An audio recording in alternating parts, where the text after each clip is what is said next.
થાકી ગયો છું કડા પડી જવાય ને સાહેબ ઉતારી દે એવું છે મારો હુકમ પકડ મને બીક લાગે હવે જો ધીરે રહી ને તો પછી ઉપર જતું રહેવાનું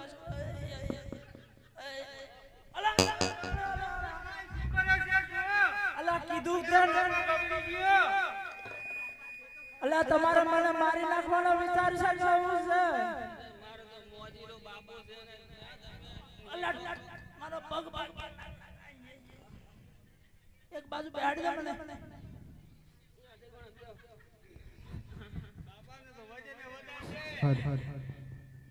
બેટા કેટલાક આયા પોકરાના પાદરે જવાનું છે પણ આપણે માલ ઓલ્યું ખાવા પીવાના પણ હોહા છે બાપા